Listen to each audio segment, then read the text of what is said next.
오늘 우리에게 주신 하나님 말씀은 역대상 1장 17절에서 27절까지 말씀입니다.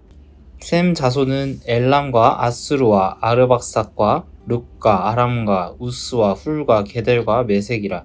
아르박삿은 셀라를 낳고 셀라는 에벨을 낳고 에벨은 두 아들을 낳아 하나의 이름을 벨렉이라 하였으니 이는 그때의 땅이 나뉘었으며 그의 아우의 이름은 욕단이며 욕단이 알모닥과 셀렉과 하살미획과 예라와 하도람과 우살과 디글라와 에발과 아비마엘과 스바와 오빌과 하윌라와 요밥을 낳았으니 욕단의 자손은 이상과 같으니라. 셈, 아르박사, 셀라, 에벨, 벨렉, 루, 수룩, 나홀, 데라. 아브라함 곧 아브라함은 조상들이요. 아멘. 오늘도 주님과 동행하여 승리하는 복된 한 날 되시길 바랍니다. 오늘부터 역대상의 말씀을 함께 살펴보겠습니다. 바벨론의 포로로 끌려갔던 많은 자들이 하나님의 은혜로 다시금 고향 땅으로 돌아왔습니다. 이제 그들은 가나안 땅에 다시금 정착하게 될 것인데 그들에게 올바른 삶의 규범을 제시하고 믿음의 방향을 재조정할 필요가 있었습니다. 그런 목적으로 기록된 성경이 바로 역대상입니다. 그리고 역대상의 저자는 한없이 낮아진 이스라엘 백성들의 정체성과 자존감을 높이기 위해 부단히 노력하는데요. 말씀을 가만히 읽어보면 저자는 이스라엘 백성들을 향해 다음과 같이 소리치고 있습니다.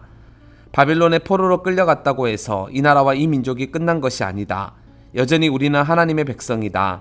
하나님께서 다윗에게 주신 그 언약은 끝난 것이 아니라 우리를 통하여 계속 이어지고 있다. 또 머지않아 다윗의 후손이 와서 성전과 예루살렘을 온전히 회복시키고 하나님의 예언을 다 성취할 것이다. 그러니 우리는 그것을 소망 중에 바라며 믿음을 가진 채 끝까지 기다려야 한다. 역대상의 저자는 이 사실을 계속 강조하고 있습니다. 그런 관점에서 오늘 본문을 보면 아담의 계보를 시작으로 아브라함까지 이름이 쭉 열거되어 있습니다. 오늘 본문만 그런 것이 아니라 앞으로 9장까지 이스라엘 족보가 이어지는데 이렇게 길게 족보를 기록한 이유는 이스라엘 민족의 정통성과 영속성을 보여주기 위함입니다. 영속성이란 영원히 계속되는 성질이나 능력을 가리키는 말인데 역대상의 저자는 이스라엘 민족이 얼마나 하나님의 사랑과 관심을 받는 민족인지 다시 한번 족보를 통해 확인시켜 주려 한 것입니다. 포로로 끌려갔던 그들에게 위로와 소망을 줄 뿐 아니라 하나님의 선택받은 민족으로서 다시금 그 영광을 재건하는 일에 박차를 가하려 한 것이죠. 그래서 얼핏 보면 창세기의 족보와 비슷해 보이지만 다른 점들이 많습니다. 동일하게 아담의 족보를 기술하고 있지만 역대상은 가인의 자손은 생략하고 바로 셋의 후손을 소개하면서 노아와 그 아들까지 언급합니다. 그리고 홍수 이후 노아의 세 아들 셈, 함, 야벳을 통해 어떤 민족들이 나왔는지를 소개하는데 여기서도 저자의 의도가 분명히 드러납니다. 역대상의 저자는 먼저 8절부터 16절까지 함의 자손에 대해 기록합니다. 아시다시피 노아의 둘째 아들이었던 함은 아버지의 실수를 조롱거리로 삼다가 노아에게 저주를 받았죠. 그런데 저주를 받았음에도 불구하고 함의 후손들은 오히려 기름진 땅을 차지하며 일찍이 문명을 발전시켰습니다.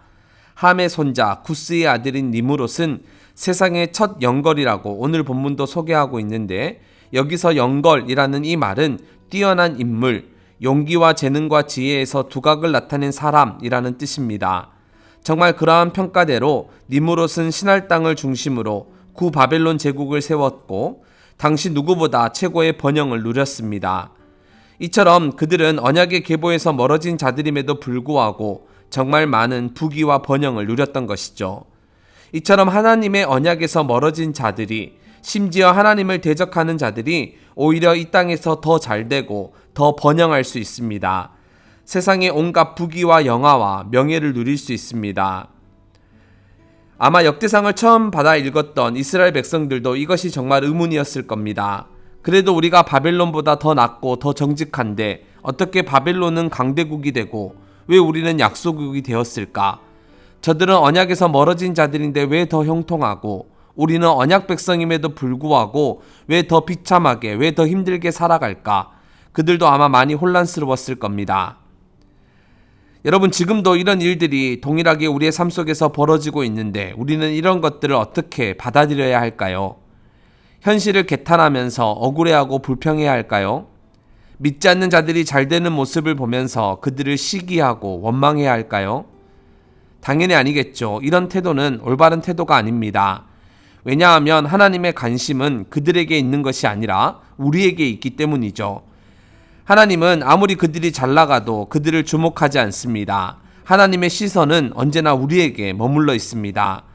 오늘 17절부터 27절 말씀을 보면 셈의 후손들이 열거되고 있습니다.